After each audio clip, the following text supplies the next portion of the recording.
Greetings. Got a blurb for you here about the IBM palmtop PC110, little tiny computer from Japan. Yeah, I got my own.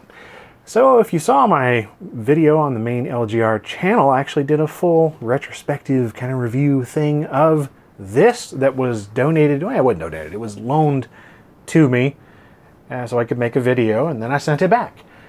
But I fell in love with it, and I had to get my own. And it showed up from Japan. Took a little while because things are weird right now with shipping from Japan and everywhere else in the world, but so it goes. This is a little bit of a different bundle than the one that I showed on the other video, so I figured it'd be interesting to take a look at. This is the YD1 8 megabyte one.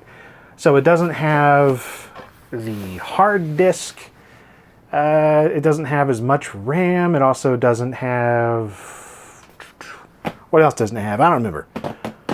Oh yeah, the dock and the floppy disk. It doesn't come with those. I was able to get those. Actually, the guy that loaned me the other one, Kevin, hooked me up. So I do have a dock and the floppy drive, which is really important because, man, those are hard to find. And of course, I actually have it already out. So this is it right there. Again, check out my main LGR video that I did on this. It is a wonderful little machine. It does have the telephone bit on front. Yeah, PCMCIA, a couple of card slots right there. Got type 2 or one type 3. Little power button. Little USB looking thing that's not USB. It takes a little dongle for a PS2 keyboard and mouse. Mini headphone out, power, some connectors for the dock. Battery goes there. CMOS battery anyway. A little modem bit.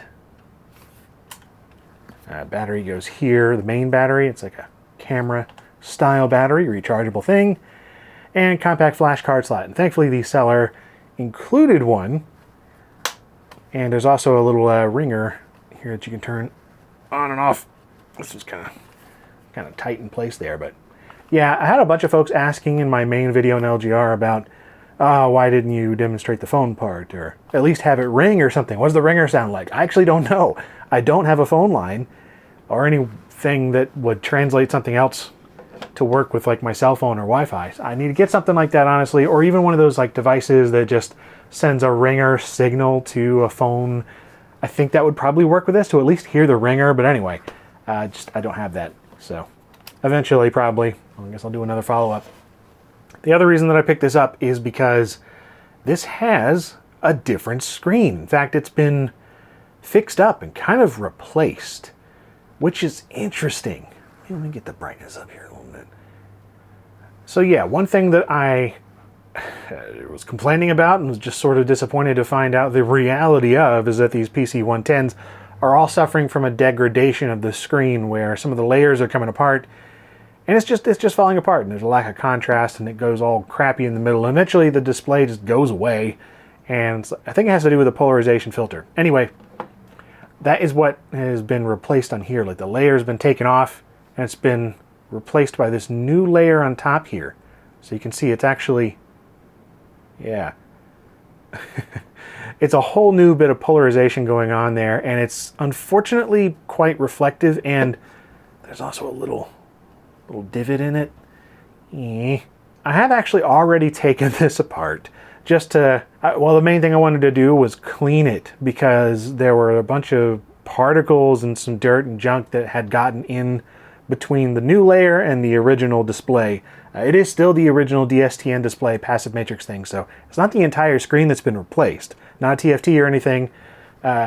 It's just got a new polarization layer, and whatever, the problematic one has been taken out. I think that's what's been done. But yeah, took it apart, cleaned it up, and tried to see if I could get that little imperfection out, but I couldn't. It's still like that. So maybe I can find another sheet of whatever this is that's doing some polarizing now. It just looks like a basic plastic thing with some tint to it. So anyway, I don't know. Maybe I'll use that in the future. Either way, it looks nice, or pretty nice. We'll get to that. And another difference here, I thought this was kind of fascinating. I don't know if this is just because it's faded. No, I don't think it is. I think it's just different. These buttons are gray instead of blue.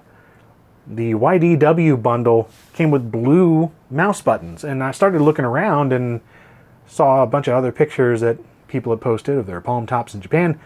And yeah, it seems like there are models with gray buttons and blue buttons for the left mouse click. This one's one with gray, so that's a thing. It's got the little pen thingy here for handwriting and a tiny little keyboard. It's all squishy. I love this thing, really, really do. I love the fact that it's got a proper sound chip in there. You got like, you know, I think it's OPL3. I don't remember what I said in my own video, but anyway, it's got great sound. I now have, let's see, an adapter to get that going because it's like a little 2.5mm thing. Meant for headsets and whatnot, but you can also just get straight up speaker output like that, and then I have this going to 3.5mm. So that's that. There's one on the front too, but this one is only for using headsets with the phone portion. It doesn't actually output the sound of the computer itself, as far as I know. And then the little docking station bit down there, so the dock plugs on there. And before we plug this in though, let's just go ahead and see what is inside this box. Because like I said, it's a little bit different than the one I've already covered. Smaller, mainly.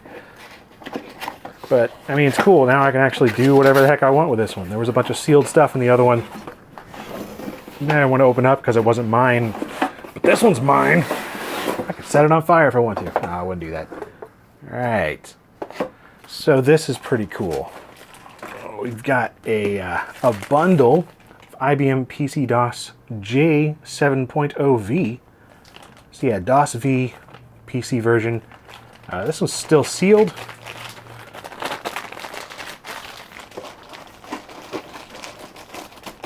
It's already got DOS V on there. In fact, it's pretty much just the default thing. Oh yeah, this one also has Windows 95 on it, which is neat. I didn't have Windows 95 in the other one that I showed in the video. It's just 3.1. We got some drivers and software here on 4 more floppies. Doesn't come with Windows 95, the discs or anything. I believe it was a floppy version of 95 that was shipped with this. Well, if you ordered it from IBM, like I said, it was an option. It wasn't exactly put on there from the factory, or maybe it was. I don't know. I don't know. It's definitely an option, though. This is really cool. So you got a thing going over the features of PersonaWare. Look at all this. Okay. So this is going over like the Windows bundle here. So this is all just mentioning Windows 3.1. The YDW bundle is the one that I covered on LGR. And that's the one that came with a hard drive. Interesting. So, yeah, I'm assuming then the docking station and floppy drive don't actually come with this bundle that I have. I guess that means that it was an optional thing. This is one of my favorites. I kind of want to get this entire deal here, this side of it framed. I just love this. Look at all that. Yeah, look, it's got the blue mouse buttons. They're gray on mine. Yeah. Really, really, really neat. This has quickly become one of my favorite computers. I just couldn't not have one when I saw it was available. Oh, and look at that. This is so... little details. This is so clever. The way it opens is exactly where the hinge would be. I think it's even printed to the exact size. That is the exact size. Look at that. That is so cool. I love Japanese brochures, man. This is more like a quick start guide kind of thing, I guess. But man, I like it's so well put together. Very nice quality and everything. Feels, I don't know, feels great in the hands. It's manual. Goodness.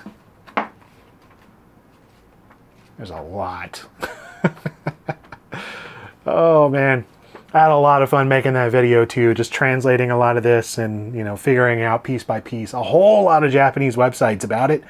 Not as much in English. There are, you know, a number of good resources out there, but the vast majority of the info that I found about this for that video was found just by translating the documentation that I had with the other bundle and various Japanese websites and archives of, you know, like Yahoo things and all sorts of stuff. There's a lot of information, but most of it's in Japanese because it was a Japanese exclusive. So this right here is just a little warranty information kind of thing. You could send off and register it or whatever.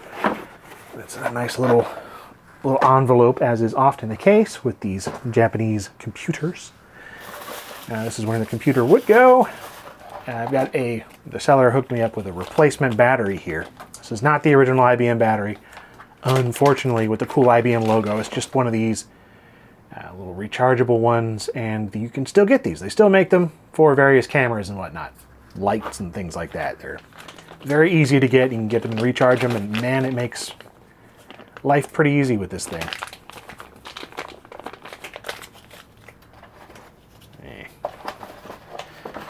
All right, little RJ11 phone cable there for your fax modem and making phone calls.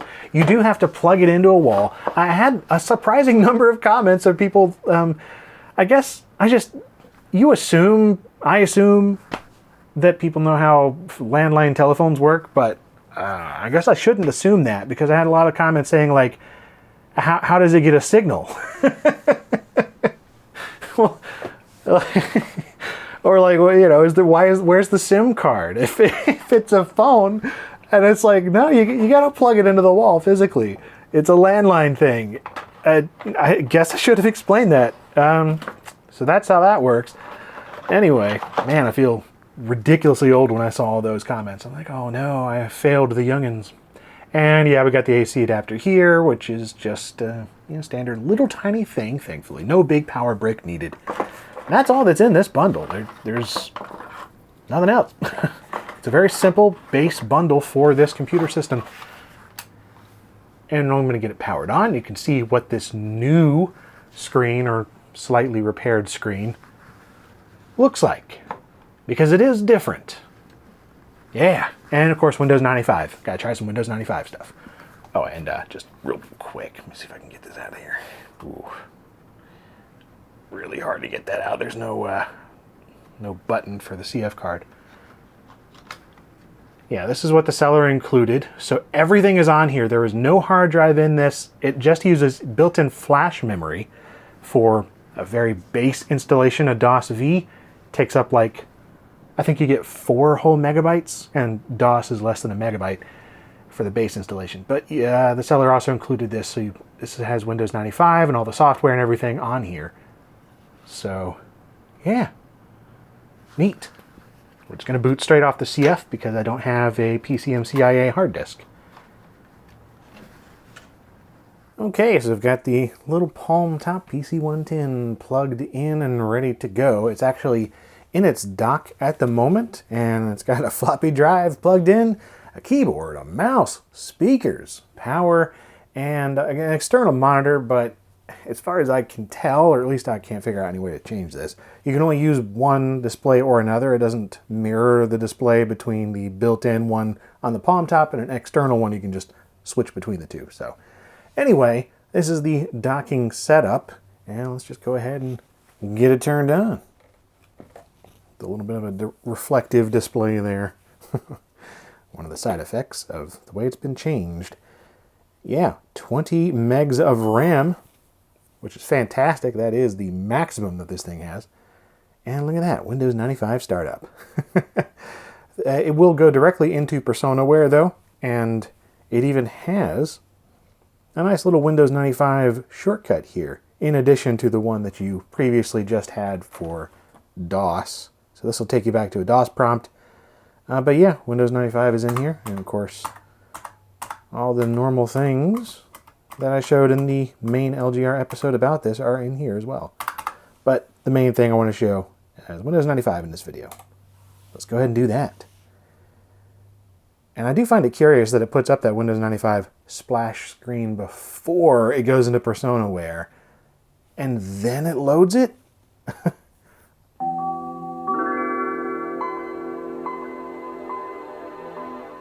Fantastic. And we've got a little teeny tiny Windows 95. I mean, it's so small. So yeah, it's Windows 95. There are a couple of neat things that the seller put on here. So we've got a bunch of shortcuts for different PersonaWare things and some drivers and even a installation for PaintShop Pro. Classic. Yeah. You'll notice it is rather slow to refresh, but keep in mind this is a 486 33 megahertz SX. It's not even a DX, so there's no Mathco Pro, and it is running Windows straight off of the PCM CAA card, as I mentioned earlier. I also have a floppy drive plugged in, and we'll test that in a sec. This is kind of interesting though. So this little thing that's on the bottom there, it's not a touchpad normally, but now it is. Check this out. It's a little wonky, but yeah, I briefly mentioned in my LGR video that there was a touchpad driver that had been made for Windows 95, but I didn't have Windows 95 in the system, so I couldn't test it. Well, there it is. It's not, you know, touch sensitive. You have to apply some pressure. But either way, it turns that little thing, which is normally just made for writing down your signatures, handwriting kind of stuff, into an actual proto touchpad mouse. It's pretty neat. Let's see what else we got here.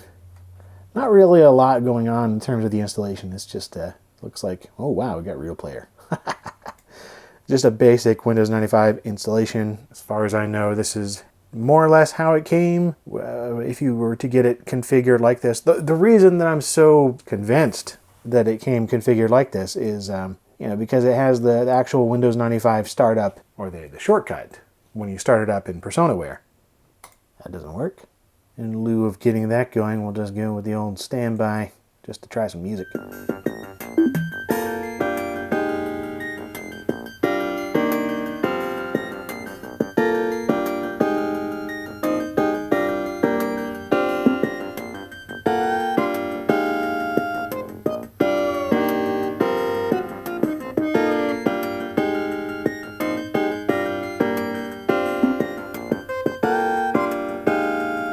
Nice. And actually, since we've got Windows Explorer going here, just this white background, you can kind of see maybe right here, there's some spots right there, a little bit of grime right there, some glue right there. I think this is all just a result, I mean, I know it is, just a result of the screen replacement. There's some weird little leftovers. I cleaned up as much as I could. Like I said, I took this apart when I first got it. Unfortunately, don't have the footage of that. I thought I did. I recorded it. Guess I accidentally deleted it somehow. But anyway, just opened it up. Cleaned off the bits of goo and grime. And there were some little particles that had got in there on this new polarization layer in the front. But there were still just imperfections on the screen itself. And it's just such a small screen that any tiny little thing kind of stands out. It's as clean as I can get it.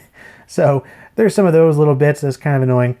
But really more annoying to me about this screen replacement is just the fact that it's so dark. And maybe it doesn't really look like it to the camera because I've kind of adjusted it. Honestly, it looks closer to that in person. So, that's a thing. And the viewing angles are much worse than they were before. Again, due to the new polarization layer on there.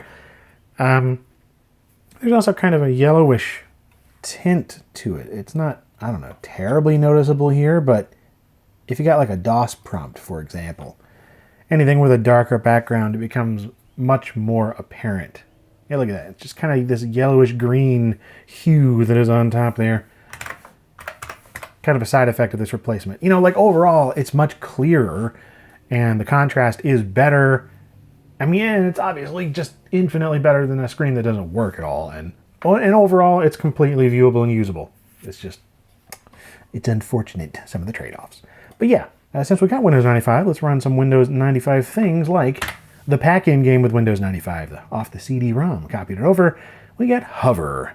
And yeah, here's some of that yellowy nature of this poking through there. Adjust that a little bit. It does help with higher contrast, but yeah, I guess that's about as good as it's going to get. And yes, it takes absolutely forever to load, and it runs like complete and total garbage because this is a 4633 and it's trying to win Windows 95 and it's not ideal. It's an SX. It's going to take forever to load. It's going to run like crap. Just don't get your hopes up. It will load it and run.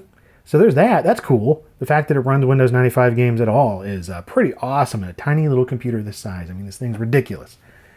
But, you know, I know there's some overclocks that a lot of people have done with these over the years. Even that would only help so much. I think that only takes it up to like 40 megahertz or something. But, I mean, hey, Hover does play.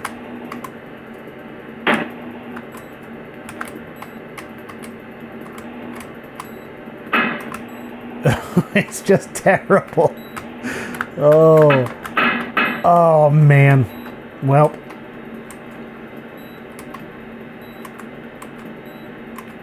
The frame rate is so low and the input is so laggy that it is just an awful experience.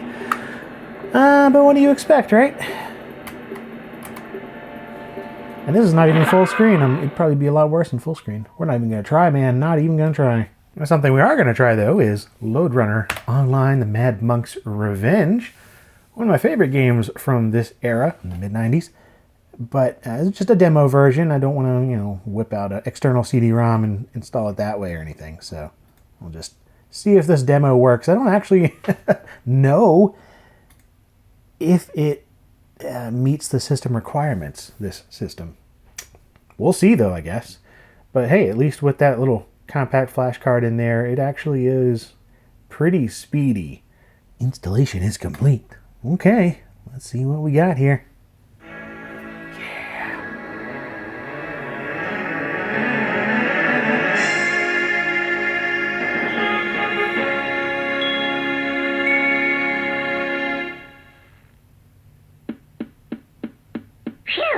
Sierra. Always love that little guy. Jeff Tunnell Productions, dude. Looks like the language bar thing is still kind of covering up part of the image there, it looked like. Alright. I guess it works. That thing won't go away, though. Control-Alt deleted what I thought was the program and restarted it. I don't know, whatever. Controls. There we go.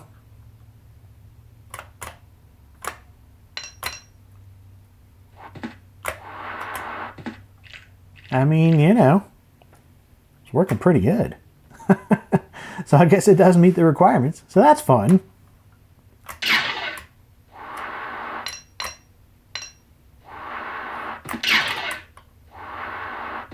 guess there's no music provided with the demo. I thought there was. Not the CD audio or anything, but like, yeah, MIDI renditions or something. I don't know.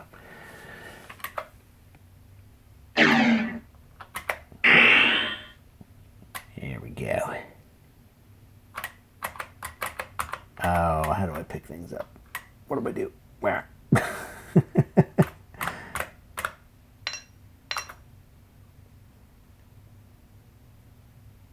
Yeah, it's so weirdly silent without the music. I love the music in this game. Is it? What's the button? I thought it was that one. Okay, well. I just killed myself. What the heck, man? What are the controls set to? Yeah, well, whatever. Lode Runner works. So I guess that is really about it. I just wanted to show some of the things that have been changed around in terms of the display on here. Different mouse buttons and other little minor differences to the other PC110 that I showed. I'll just head out on a high note, or a few notes. Ad-lib Tracker 2, since we got that delightful FM synth chip by Yamaha inside. That's it for this blurb. Enjoy the music.